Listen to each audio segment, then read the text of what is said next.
Hey, it's a spring cleaning day today for the Franklin offset. Today I'm going to show you guys what I do to clean this thing out before I get into the spring season. So what I do to maintain this thing. I'll even show some things that I do on a regular basis to keep it clean as well that really help reduce the amount of time I have to spend with my yearly seasonal cleaning. Let's get to it.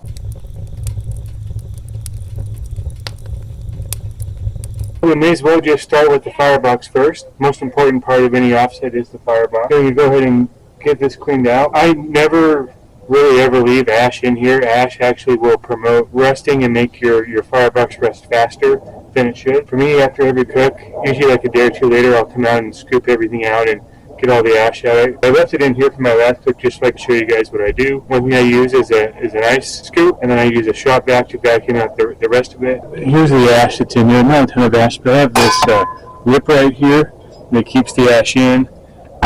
I've had other offsets that didn't have that. If you have an offset that doesn't have a lip, of course you can just brush it right out or sweep it right out, no problem. It's really easy that way. Sometimes I wish mine was that way. This one is not, and that's okay. It's there for a reason to keep it in there while we're running the offset and to keep it safer. Can you go ahead and just start shoveling this out? Just a matter of keeping it out. Alright, gonna go get the shop vac. Got it all cleaned out, got it all vacuumed out. And you can see in there, everything is clean, everything is good to go. Again, this is something that I do after every time I use it, because I really want to prevent rusting. I spend a lot of money on this pit and just don't want it to rust. If you don't clean it out every time, that's okay too.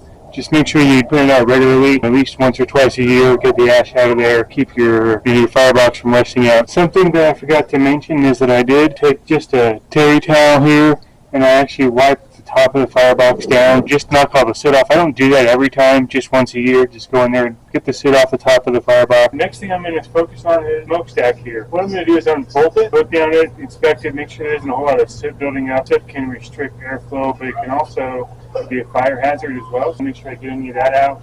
And I'll also inspect the collector here, make sure there's not a whole lot of soot in there, get that cleaned out. Generally want the soot. One thing you'll notice that I'm doing here is I'm treating this like cast iron. Like I'm never going to put soap and water onto this. That's the worst thing you could ever do to an offset or any smoker really. These things, they create flavor, they develop flavor. The more you use them, the better the food is they produce. You never really want to like clean it with soap and water. The worst thing you want to do is wipe things down. You can use a scraper to kind of scrape out the cook chamber if you need to. But never just use soap and water to clean it. Just wipe it and terry cloth or a shop towel. I'll show you on these real quick. So these are the bolts for the Franklin pit, and there's just 6 of them that hold the smokestack on. That's how it's kept on. I mean, this makes it nice so you can take it off and inspect it, but also clean out the collector anytime you want to. So here's the bottom side of my smokestack. You can see there's all the soot.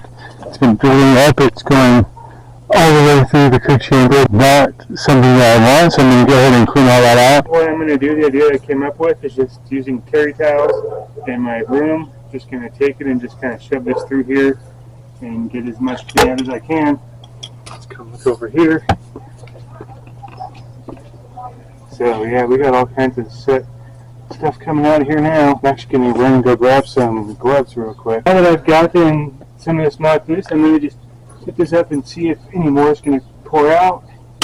Yep, there we go. Coming out of the bottom there still. That gets out of here. That's a lot cleaner. So then what I'm going to do is just kind of run these through one more time. Any more come out of it? Take a look. Yeah, a little bit more. So I think I'm happy with that. Yeah, looking a lot better. Again, no soap and water. And knocking the stuff off. So now we're looking here, you can kind of see the collector. You know we're going to try to clean that stuff out too. So I'll reach on the inside and just kind of show what I'm doing. Just coming in here, getting all this soot knocked out. Okay, got that all cleaned out, so that's looking good now. Now that I have my grub right out, I'm going to go ahead and just scrub this real quick. A lot of people, they'll take and they'll get like their sand pads and their grinder pat in the wheels with the sand pads on them and kind of go down to the metal and all that. I don't feel like that's really necessary. I just scrub it. The thing that I do with this, it's actually pretty clean as it is. Every time I use this, I scrape it right after I'm done. Pull the meat off while the meat's resting. Go ahead and just grab your little brush and scrub it and get it cleaned off right away. These clean off much easier and much quicker and simpler when they're still hot and warm. You're not really doing anything while you're waiting for the meat to rest, so may as well just clean this while you're waiting. But I'm just going to scrub this real quick just to make sure we get everything knocked off. Flip it over and we'll do the bottom side.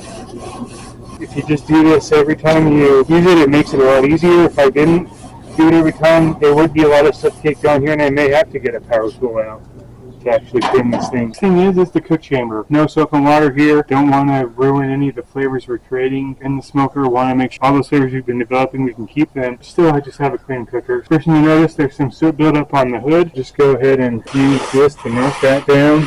Don't want any of that soot falling onto the food. Something that I'll also do a lot of times is just using a dough scraper and just kind of scrape it. I may do that today. Something that I do every time that I clean out my pit, and this is after every cook, is I'll actually clean all the grease out as well. I left this in here from the last time to show you guys. It's so much easier if you just clean it out every time, especially when it's warm. Usually when I'm scraping my grate, or call my grate to scrape it, I'll also move all this out. It's usually still liquid form, and you can just push it right over to the hole over here and just get it right into the bucket. If you don't want to do that every time, it's okay. Just, do it regularly. Do it yearly at least, maybe every 6 months, depending on how much you use it. Just important to keep this out of here. Bacteria is going to grow in it. It gets kind of nasty. Doesn't smell great after a while. Push all that down through the hole there. If you're someone that doesn't like to clean this out very often, that's okay. You can clean it out anytime. You use dough scrapers to kind of scrape along the edges. I may do that a little bit in here because there is kind of some buildup. And then the other thing you always want to kind of pay attention to is the top side of the cook chamber. There's going to be soot building up on the top side of the cook chamber here on the inside. So you want to make sure to knock that off also. Very simple. Take your rag, go right across. Knock that soot off the top. We don't want that falling off onto the meat. Where I put my water pan, so I'll just kind of knock the soot off the top of that on the underside. And now that I got all the soot knocked out, so I'm just kind of sitting on the bottom. This is when I'll typically take out my shop vac. Just go through and vacuum out all the soot. But one thing I'm going to do first is get my dough scraper and just kind of scrape along here and knock out any of the dough that's been kicking on there and just make sure I get it clean as I can. Well, the dough scraper is dirty, but it definitely did its job. You can see now in the cook chamber, everything is cleaned out. Got all scraped out, looking really good. Going to start putting it back together. You're not allowed to put it back together, just put the grate back in and put the water pan in. Next thing I'm going to show you guys is what I do to season this thing for the season, to prevent rust and to just really make sure that this thing is going to be kept nice and clean and working for a long, long time.